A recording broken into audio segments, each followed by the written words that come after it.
तो सीधे तौर पर यहां ममता सरकार पर भी निशाना साधते हुए और ये पूछा जा रहा है कि सीबीआई जांच अगर करानी है तो इतना वक्त लेने की जरूरत क्या है, जहां अब पश्चिम बंगाल की बात कर रहे हैं कि वहां महिलाएं सुरक्षित नहीं है। बढ़ रहे आगे, बात अब बंगाल की।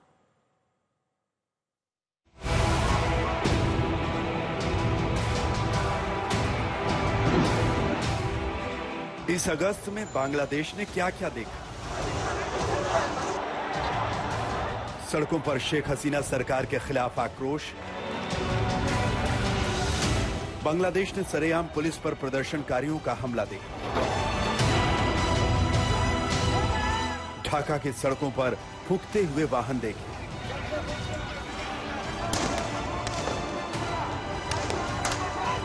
ढाका में आग लगाने वालों पर फायरिंग देखी। मुल्क की प्रधानमंत्री को 40 मिनट के अंदर ढाका छोड़ते देखा।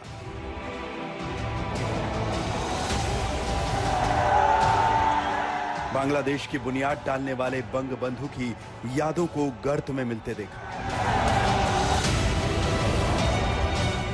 तख्त की तब्दीली के बहाने हिंदुओं पर अत्याचार देखा।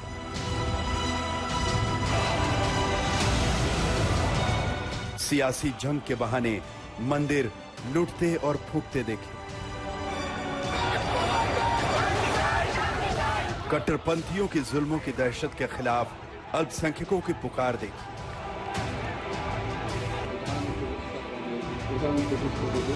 चुनी सरकार हटाकर अंतरिम सरकार का चेहरा देखा।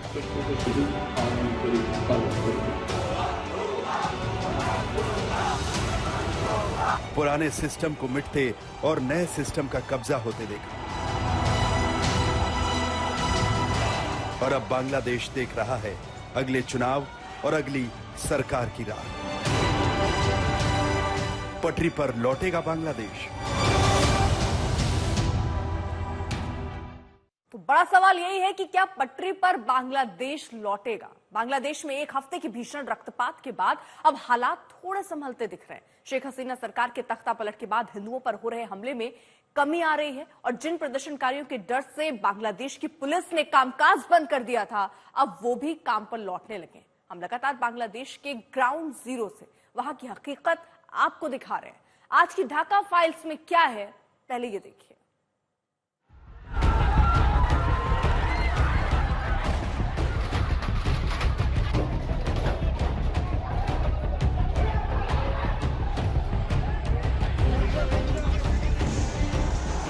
बांग्लादेश में शेख हसीना सरकार के जाते ही उपद्रवियों के निशाने पर वो पुलिस आई थी जिसकी फायरिंग में सैकड़ों लोग मारे गए थे। पुलिसकर्मियों पर बढ़ते हमले ने बांग्लादेश में अराजकता का ये आलम बना दिया था कि सड़क पर कहीं पुलिस नजर आती ही नहीं थी। हाथों में छड़ी लेकर शहर की ट्रैफिक व्यवस्था संभालते छात्र बांग्लादेश के शहरों में नजर आ जाते थे। हालात ये थे कि पुलिस की हिफाजत में भी सेना को लगना पड़ता था। लेकिन जब अंतरिम सरकार के गठन के 3 दिन गुजरे और बांग्लादेश में अल्पसंख्यकों पर हो रहे अत्याचार की तस्वीरें पूरी दुनिया में चर्चा में आने लगी, तब अंतरिम सरकार की पहल पर पुलिस के जवान वापस काम पर लौटने लगे। पुलिसकर्मी भी काम पर लौटने लगे हैं और उन्होंने अपनी हड़ताल भी खत्म कर दी है। मैं इस समय ढाका में हूँ, ओल्ड सिटी में और सबसे प्रमुख बाजारों में, जहाँ पुलिसकर्मियों को देख पा रहे हैं और अब कम से कम ट्रैफिक की व्यवस्था सुचारू होने लगी है।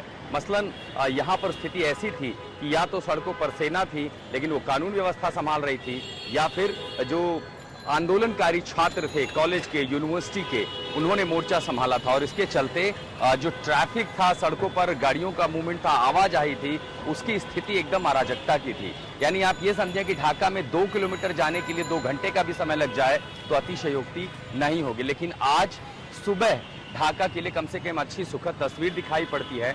बहुत सारे पुलिसकर्मी दरअसल गायब हो गए थे, अंडरग्राउंड हो गए थे, क्योंकि आंदोलन के दौरान गोलियां भी चली थी प्रदर्शनकारियों पर। पुलिस ने बहुत सख्ती दिखाई थी शेख हसीना सरकार के आदेश के बाद, और उसके बाद पुलिसकर्मियों को जब जान का खतरा होने लगा तो उन्होंने सरकार से मांग की कि गलती उनकी नहीं, उन्होंने तो सिर्फ अपने वरिष्ठ अधिकारियों के आदेश का पालन किया था। और उसके बाद तमाम पुलिसकर्मी छुप गए थे और जितने भी थाने थे, कई जगहों पर पुलिस थानों को तोड़ा गया था, हिंसा हुई थी।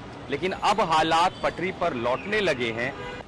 बांग्लादेश में पुलिस वाले काम पर लौटे जब अंतरिम सरकार की ओर से उनकी सुरक्षा को लेकर वादे किए गए, फौरी तौर पर उनकी मांगे मान ली गई। इसके बाद बांग्लादेश के कुल 639 थानों में से 599 थानों में पुलिस अपने काम पर लौट आई है, जबकि 40 थाने अभी भी ऐसे हैं जो पुलिस का कामकाज सुचारू रूप से शुरू नहीं कर पाए।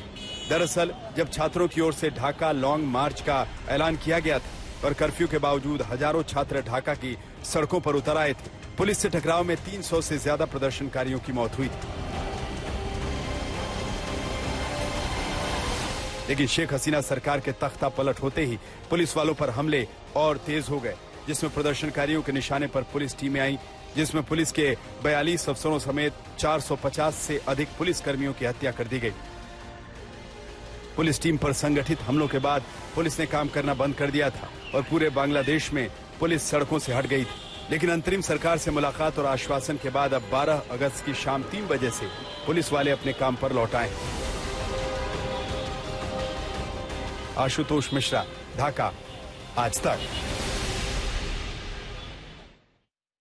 बांग्लादेश में हालात जितनी जल्दी संभल जाए उतना ठीक, क्योंकि पिछले 8 से 10 दिनों में बांग्लादेश में अल्पसंख्यकों ने जो अत्याचार झेला उसकी आवाज दुनिया के कोने कोने तक सुनाई पड़ी। अमेरिका से लेकर संयुक्त राष्ट्र संघ तक ने मानवाधिकारों की सुरक्षा को लेकर बांग्लादेश के अंतरिम सरकार से उम्मीद जताई। आखिरकार अंतरिम सरकार को अल्पसंख्यकों पर अत्याचार की बात कबूलनी पड़ी और अब उनकी हिफाजत का भरोसा भी दिया गया।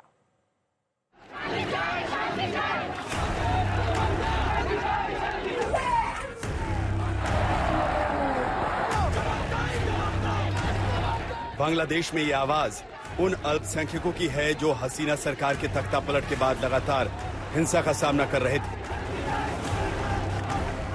ढाका और चिटगांव के बाद बांग्लादेश के तीसरे सबसे बड़े शहर खुलना का आसमान इन अल्पसंख्यकों की पुकार से गूंज उठा। जब बांग्लादेश में अल्पसंख्यकों पर हो रहे अत्याचार की इंतहा हो गई तो हजारों हजार अल्पसंख्यक सड़क पर उतर आए। 2 दिनों के अंदर बांग्लादेश के अलग अलग हिस्सों में हिंसा के खिलाफ विरोध की आवाज उठने लगी।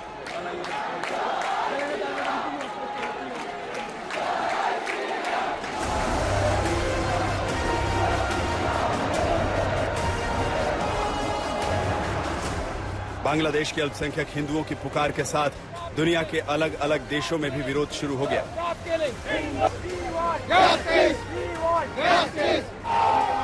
टोरंटो से लेकर वॉशिंगटन तक बांग्लादेशी अल्पसंख्यकों पर हो रहे अत्याचार के खिलाफ आवाजें उठने लगी। तब जाकर बांग्लादेश की अंतरिम सरकार के गृह मामलों के सलाहकार ने कबूला कि हिंदुओं के साथ अत्याचार हुआ है और उनसे माफी भी मांगी।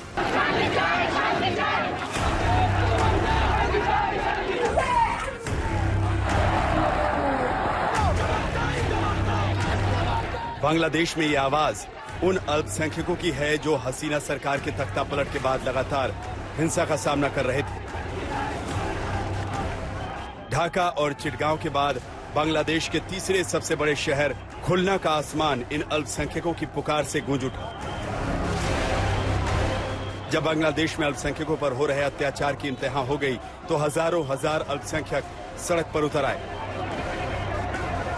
2 दिनों के अंदर बांग्लादेश के अलग अलग हिस्सों में हिंसा के खिलाफ विरोध की आवाज उठने लगी।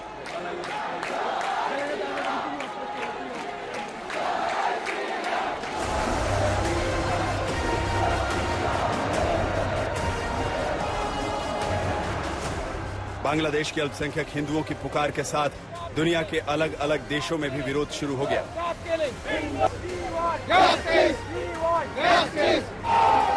टोरंटो से लेकर वॉशिंगटन तक बांग्लादेशी अल्पसंख्यकों पर हो रहे अत्याचार के खिलाफ आवाजें उठने लगी। तब जाकर बांग्लादेश की अंतरिम सरकार के गृह मामलों के सलाहकार ने कबूला कि हिंदुओं के साथ अत्याचार हुआ है और उनसे माफी भी मांगी। बांग्लादेश की अंतरिम सरकार ने अल्पसंख्यकों की हिफाजत का दावा तो किया, लेकिन बांग्लादेश हिंदू, बुद्धिस्ट, ईसाई एकता परिषद और बांग्लादेश पूजा उद्यापन परिषद ने जो आंकड़े मोहम्मद यूनुस को सौंपे थे, उसके मुताबिक सिर्फ 7 दिनों के अंदर बांग्लादेश के 52 जिलों में 205 से अधिक हमले अल्पसंख्यकों के ऊपर हुए। इसमें कई जगह मंदिर फूके गए, हिंदुओं के घर फूके गए, उनकी हत्या की गई और लूटपाट की गई।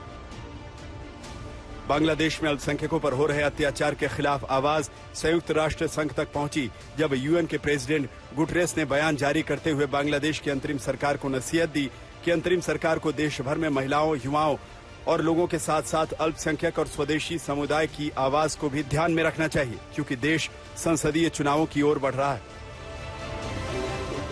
दुनिया भर से मिल रही नसीहतों के बाद बांग्लादेश की अंतरिम सरकार ने अल्पसंख्यकों की हिफाजत का वायदा किया है और लोगों से अपील भी की है। लेकिन जिस बांग्लादेश में शेख हसीना सरकार के तख्ता पलट के बाद प्रतिबंधित कट्टरपंथी संगठन भी सरेआम जल से करें और नारे बुलंद करें, तो हुकूमत के वादों पर सवाल उठना लाजमी है।